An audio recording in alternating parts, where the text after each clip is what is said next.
Halo teman-teman, apa kabar kalian semua? Semoga baik-baik saja ya.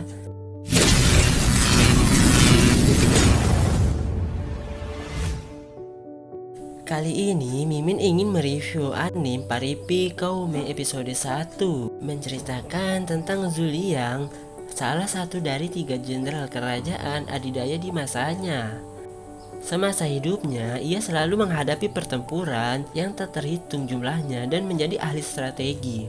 Ketika ajal ingin menghampirinya, ia hanya ingin terlahir kembali ke dunia yang damai. Apakah mimpi Zuliang akan terwujud? Mari kita masuk ke filmnya aja. Sekitar 1800 tahun yang lalu, Tiongkok terbagi menjadi 3 bagian, yang dimana mereka saling berperang untuk memperluas kekuasaannya. Pada tahun 234 Masehi, kerajaan Zuliang mulai goyah dikarenakan rajanya mati dalam pertempuran. Dan saat mereka menghadapi pasukan klan Sima, Zuliang yang merupakan ahli strategi menderita sakit parah. Karena semasa hidupnya selalu berperang, Zuliang menginginkan di kehidupan selanjutnya dilahirkan kembali ke dunia yang damai. Setelah tersadar kembali, Zuliang terkejut. Kehidupan damai yang diimpikannya selama ini ada di depan matanya.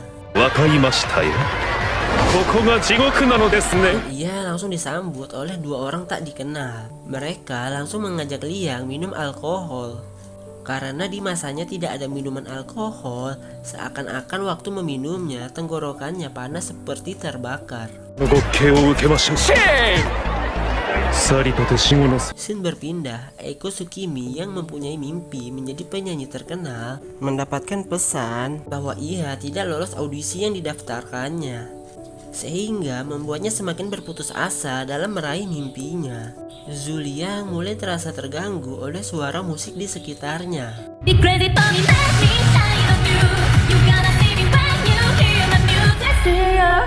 Setelah mendengar Eiko bernyanyi, Zuliang merasa kagum seakan-akan bunyinya mengalir bagaikan arus sungai. Waktu aku lagi nyanyi, kenapa tidak ada yang melihatku? Apa aku ini emang tidak berbakat ya? Batin Eiko. Melihat Eiko ada di meja bir, Zuliang langsung menghampirinya.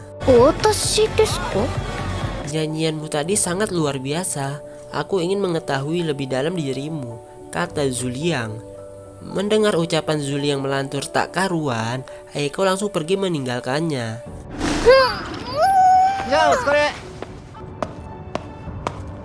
Ketika dalam perjalanan pulang dari tempat ia bekerja, Eiko melihat Zuliang sedang tertidur di pinggir jalan.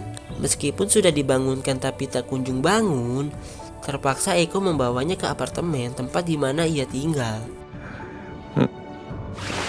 Waktu melihat cermin, Zuliang kaget melihat dirinya muda kembali. Seharusnya aku sudah meninggal di kota Wuzang. Bahkan tidak ada teknik reinkarnasi Kiemen Junja. Batin Zuliang. Kalau mabukmu sudah hilang, segeralah pergi, tutur Eiko kepada Liang. Zuliang meminta maaf, alasannya tertawa karena sedang memikirkan sesuatu.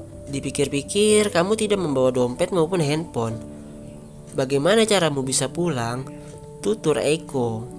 Eiko langsung memberikan Liang handphone untuk menghubungi keluarga terdekatnya.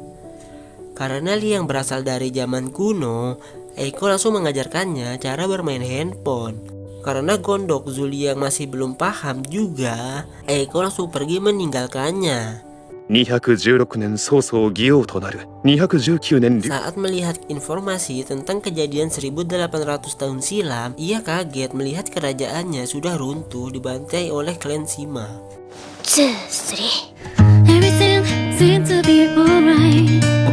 Mendengar Eiko bernyanyi membuat dirinya bernostalgia tentang teman seperjuangannya. Karena saat ini dirinya pengangguran, Liang meminta Eiko untuk mencarikan pekerjaan untuknya. Mendengar hal itu, Eiko berinisiatif pergi ke tempat bosnya untuk melamar pekerjaan. Karena bosnya menyukai kejadian 1800 tahun silam, Liang dilontarkan beberapa pertanyaan yang berkaitan tentang peristiwa 1800 tahun silam. Puas dengan jawabannya, Liang langsung diterima bekerja. Eiko langsung memberikannya selamat karena sudah diterima bekerja. Dan Eiko mengajarkannya cara membuat minuman serta menyuruhnya untuk menghafal harga setiap minuman yang berbeda. では一つ伺いますが、今流れているこの曲、昨夜流れていたものより Liang merasa bingung. Lagu yang diputar saat ini terasa lebih pelan dari semalam. Ya itu wajar aja, namanya juga baru buka. Kalau tengah malam baru kencang lagi suaranya, kata Eiko menjawab pertanyaan Liang. Waktu pengunjung ramai. マキニコバカルディでお待ちのお客様、ソルティドッグジントニック税込みで1700円になり Ya, Eiko kaget melihat skill Liang dalam menyiapkan pesanan pelanggannya. Seakan-akan ini bukan pertama kalinya bagi dia. Saat semua pelanggannya sudah pergi, bosnya menyuruh Eiko untuk bernyanyi di atas panggung.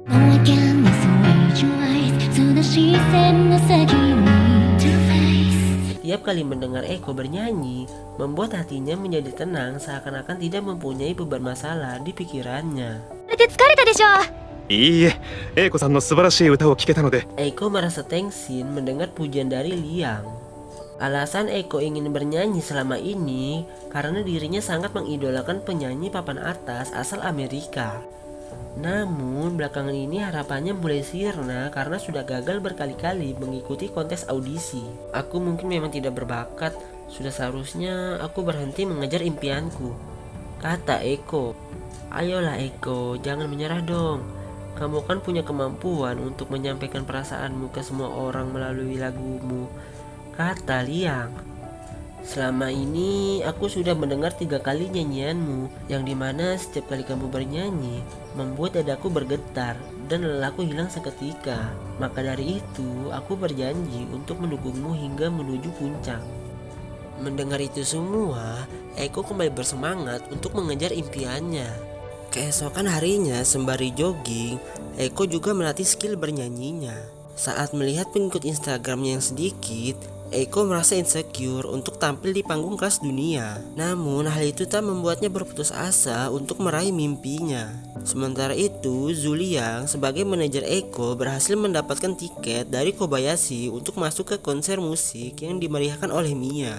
Awalnya malu melihat pakaian Zuliang layaknya dinasti kerajaan, ditambah lagi mulutnya yang suka ceplas-ceplos. Tapi mau gimana lagi, sudah terlanjur membawanya. Zuliang mengetahui bahwa penampilan Mia ini seakan-akan tidak maksimal. Ternyata alasan Mia tidak maksimal, ia merasa kecewa karena tidak diperbolehkan membawakan lagunya sendiri oleh pihak penyelenggara. Itu pun terpaksa datang karena manajernya memohon kepadanya untuk hadir. Meskipun Mia penyanyi terkenal, skill bernyanyinya masih jauh dibandingkan milik Eiko. Menurut pandangan Zuliang, melihat Eiko sangat ngefans sama Mia, Zuliang mengajaknya ke tempat Mia berada.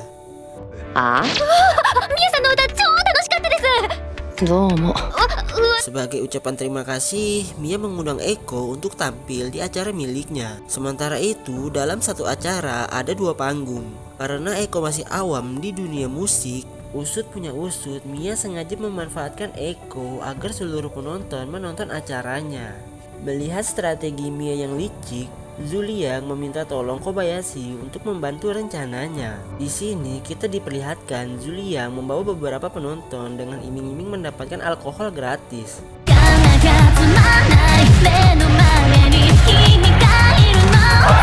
Hingga pada akhirnya konser berhasil dimenangkan oleh Eiko. Melihat hal itu, Mia langsung memarahi manajernya karena tidak becus memeriahkan acaranya. Dan juga setelah acara selesai, follower Instagram Eiko meningkat drastis. Tak sampai di situ, Zuliang langsung mendaftarkan Eiko ke konser festival seni Yoyogi.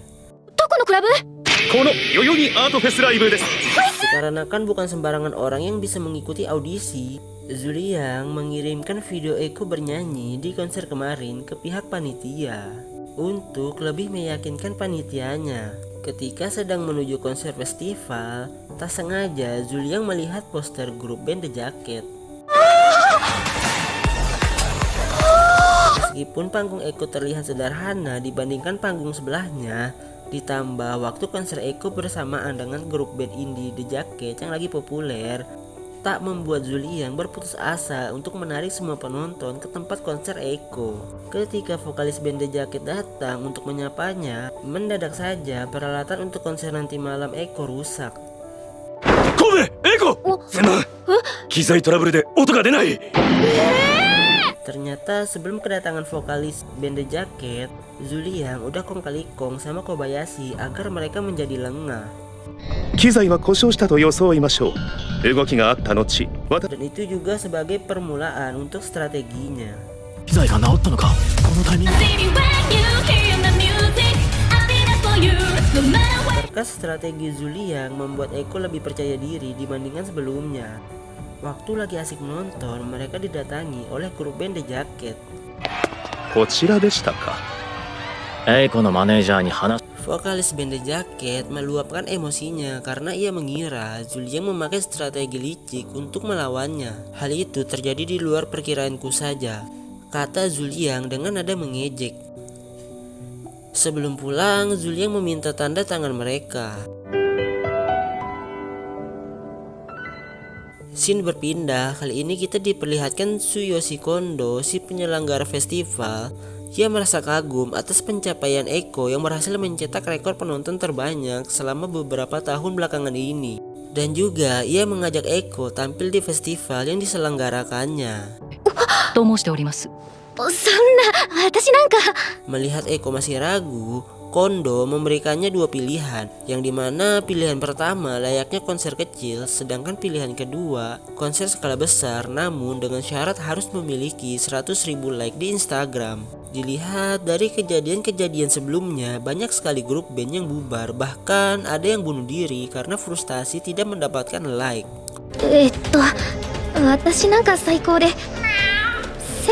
Lalu ia meminta saran kepada Zuliang. あなたの夢を全力でお手伝いさせていただくまで、それがどんなに困難な道であろうと。 Pede dengan jawaban yang diberikan Zuliang, dengan keyakinan yang tinggi, Eko memilih konser skala besar meskipun ada risiko yang sangat besar ke depannya. Untuk mencapai 100.000 like, Zuliang membutuhkan seorang rapper di sisinya. Setelah kejadian semalam, belakangan ini Zuliang selalu keluyuran gak jelas sehingga membuat Eko kesal. Seakan-akan menghiraukan proyek 100.000 like. Karena sedang libur bekerja, Zuliang mengajak Eko ke klub malam untuk refreshing. Sesampainya di sana, ia terkejut melihat orang di sekitarnya mengenal Zuliang. Melihat hal itu semakin membuat dirinya kesal kepada Zuliang. Alasan Zuliang keluyuran selama ini merupakan bentuk strateginya untuk mencapai proyek 100.000 like. Mendengar hal itu membuat Eko merasa bersalah karena sudah suuzon selama ini kepada Zuliang. Selama beberapa waktu belakangan ini, Eko berhasil menciptakan beberapa lagu untuk mencapai proyek 100.000 like. Lalu, ia meminta Zuliang untuk mendengarkan lagu ciptaannya.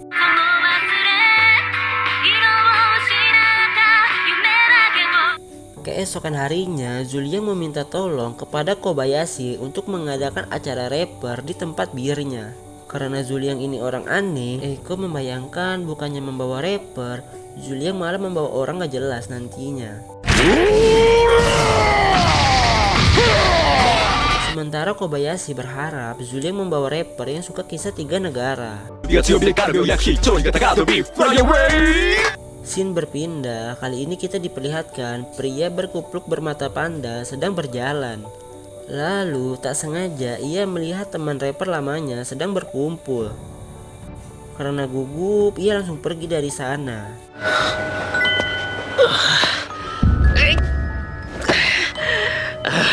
Waktu lagi berlari, tanpa diduga penyakit lambungnya kambuh, yang membuat orang di sekitarnya tersinggung.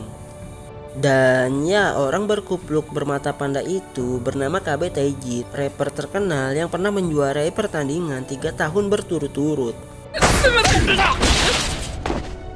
Dan juga tak lama setelah itu datang rapper yang bernama Red Hair Kung Fu yang ingin menantang KB MC Battle. Catatannya guys ya, MC Battle ini semacam pertandingan antar rapper yang sudah resmi.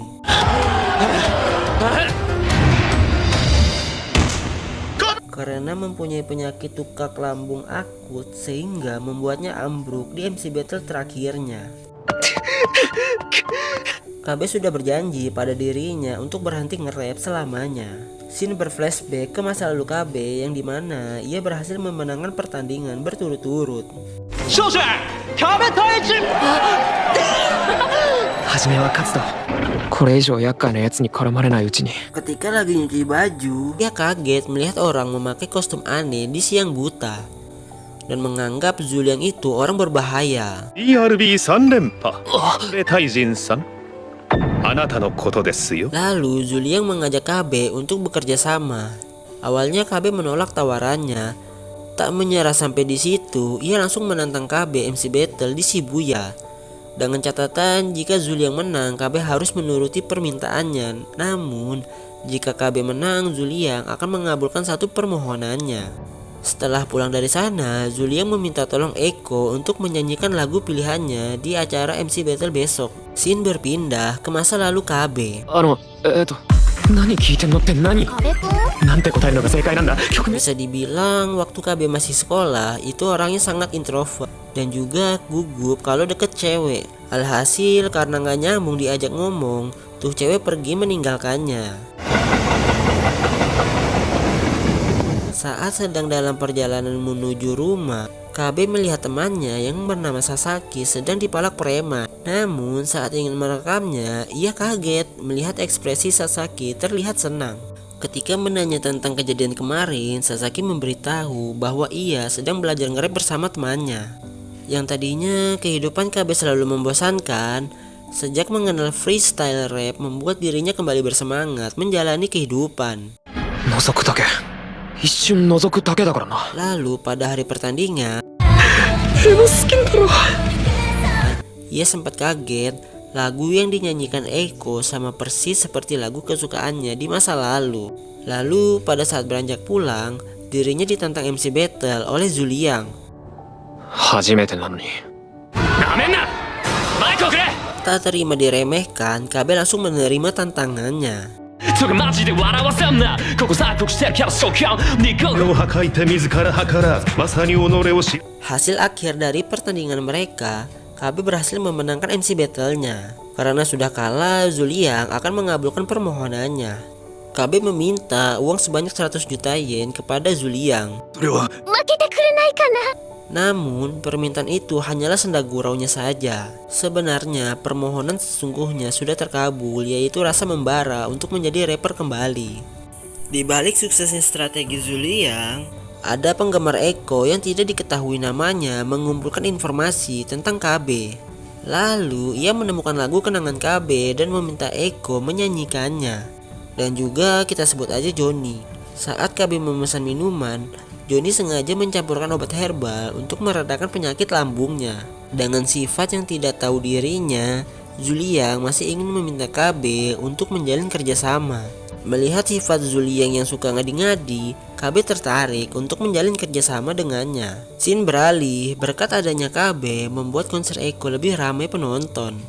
Singkat cerita, Zuliang mengadakan rapat strategi pertamanya untuk proyek 100.000 like, yang dimana batas waktu mereka hanya tersisa 20 hari lagi.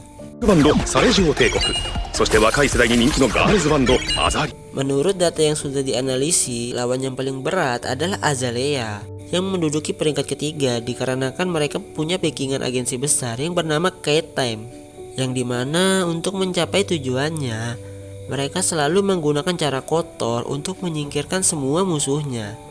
Untuk memperlancar strateginya, Zuliang menyarankan untuk upload foto di Instagram 3 hari sebelum batas waktu. Tapi sebelum hari H, Zuliang meminta KB Taijin untuk menyelesaikan masalahnya dengan Red Hair agar tidak terpecah fokusnya saat harian nanti. Lalu Zuliang menyuruh Eiko untuk menyanyikan lagu ciptaan barunya. Serta Zuliang juga sudah menyiapkan Eiko studio rekaman untuk berlatih selama 20 hari ke depan. Dikarenakan Zuliang tidak bisa ikut, ia memberinya jimat dengan syarat membukanya saat merasa cemas saja dan membukanya sesuai urutan. Karena merasa gugup, Eko langsung membuka semua jimatnya. Lalu ia menjalankan perintah Zuliang yang tertera di kertas, sambil membawa mimpi, harapan, dan puding super hemat ke tempat studio rekaman. Akan tetapi mimpinya cepat dihancurkan, dikarenakan masih belum mempunyai identitas. Waktu Eiko dalam perjalanan pulang, ia terkagum mendengar nyanyiannya. Guess you got me whispers of love all night. Namun malah muncul polisi setempat untuk meminta surat izin. Melihat musisi Nanami tidak mempunyai surat izin, Eiko langsung menghampirinya dengan berpura-pura sebagai temannya. Untuk menghilangkan kecurigaan polisi, Nanami mengajak Eiko debut bersamanya. Everything seemed to be alright. Guess you got me whispers of love all night. Keesokan harinya, karena Eiko dan Nanami sesama menyukai musik, mereka melakukan debut kembali di tengah kota. Everything seemed to be alright. Tak mau kalah, Eiko mencoba bernyanyi dengan gayanya sendiri. I just wanna get you out of my mind. You don't know how much I love you. Scene berpindah, Eiko mencoba untuk berlatih sendiri di tempat kerjanya. お疲れ。 Oh, Kobe-kun. Saat lagi membenarkan senarnya yang putus, KB datang menghampirinya. Lalu ia meminta Eiko untuk bernyanyi lagu ciptaan barunya. 立ち向かおう Stand up 向かい風 Against the wind. Kobayashi dan Zuliang merasa kagum melihat perpaduan antar debut mereka. Di balik itu, KB dan Eiko masih bingung tentang apa yang kurang dari dirinya dibandingkan dengan rival mereka masing-masing. Waktu lagi di jalan, tak sengaja KB bertemu dengan teman sekelasnya di SMA. Sementara itu, Eiko merasa tidak ada perubahan di dalam dirinya. Dan selama ini waktunya selalu dihabiskan dengan hal yang tidak berguna. こう大丈夫？なんか悩んでる？ Melihat Eiko yang selalu murung, Nanami mencoba untuk menyemangatinya. Sebagai ucapan terima kasih karena selalu menemaninya bernyanyi, Eiko mentraktir Nanami makan di salah satu restoran. いいよ、鉄板奉行。 Karena sudah saling mengenal satu sama lain, mereka pun selalu bernyanyi bersama setiap hari. Selama kegiatan mereka, Zuliang selalu mengirimkan mata-matanya untuk mengawasi perkembangan Eiko. Tak lama setelah kepergian Eiko, Karasawa yang merupakan manajernya tiba-tiba menelpon. Lalu Karasawa mengetahui bahwa Nanami bernyanyi di pinggir jalan. Mengetahui hal itu, Nanami tidak diperbolehkan lagi bernyanyi di pinggir jalan dan juga menyuruhnya untuk menjauhi Eiko mulai dari sekarang.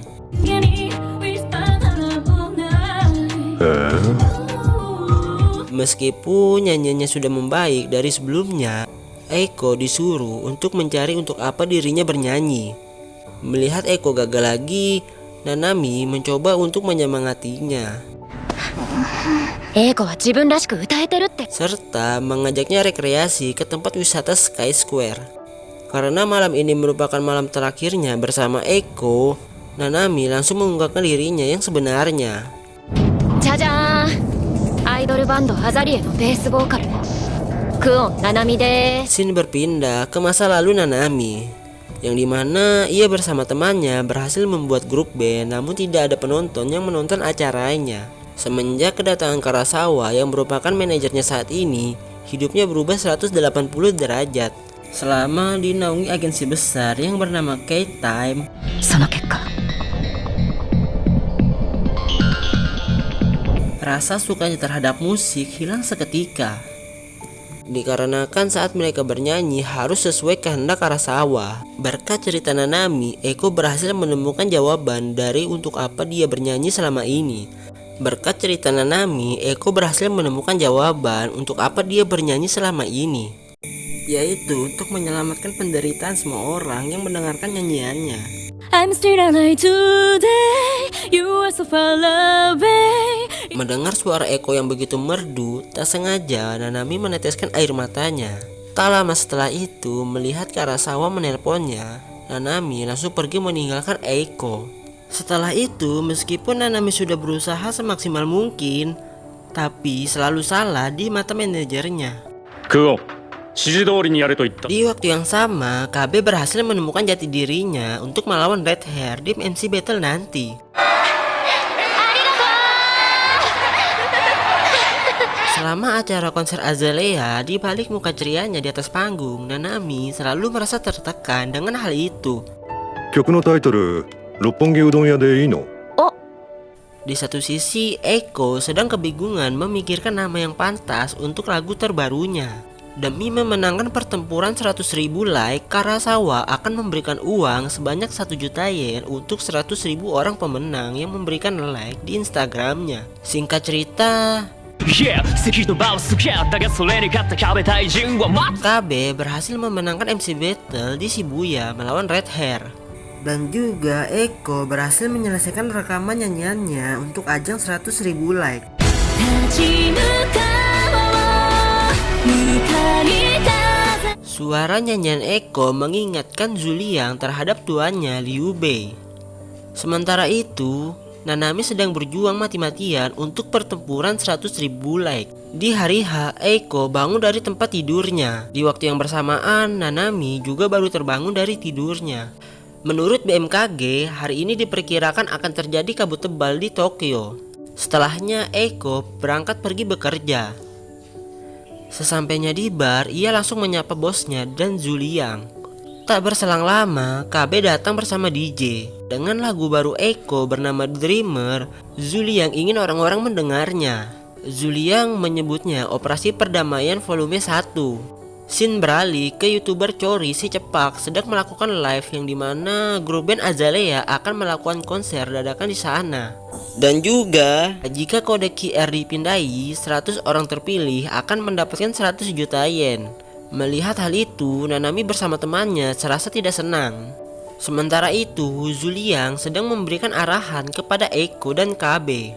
Namun Zuliang menyadari Eiko sedang mengkhawatirkan Nanami. Justru karena itulah ia ingin bernyanyi untuk menyampaikan perasaannya ke Nanami. Sementara grup band Azalea sedang mempersiapkan peralatannya. Scene beralih, Zuliang sedang berdiri di atas gedung memperhatikan sebuah truk. Ternyata isi di dalam truk itu ada Nanami, KB, dan DJ. Namun kebanyakan dari penonton tidak mengetahui grup band Azalea. Dan ya, supir truk itu adalah Kobayashi, bosnya.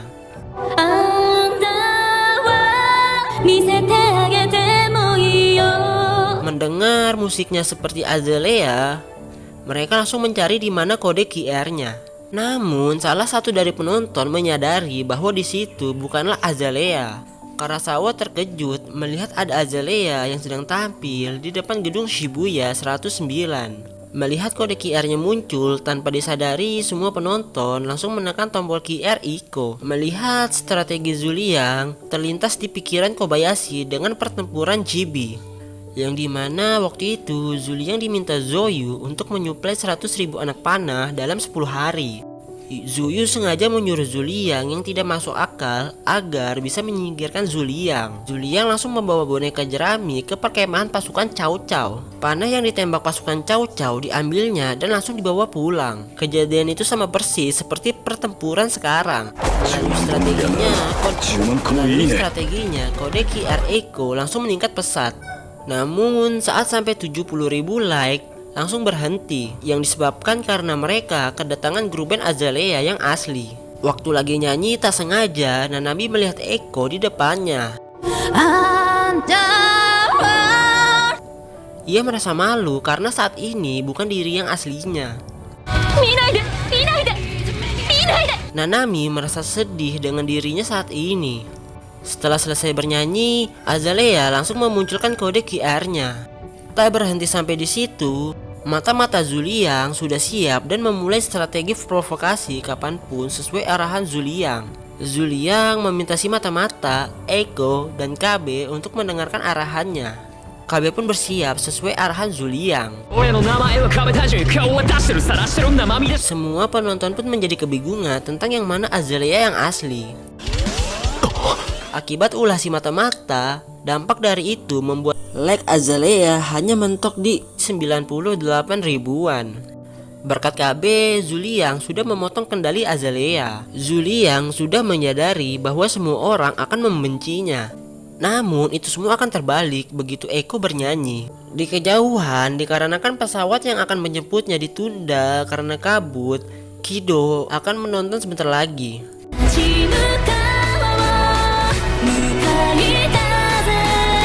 Karasawa menyuruh anak buahnya untuk mengumumkan lagu baru dengan volume penuh. Jika tidak, semuanya akan diambil alih oleh Eiko.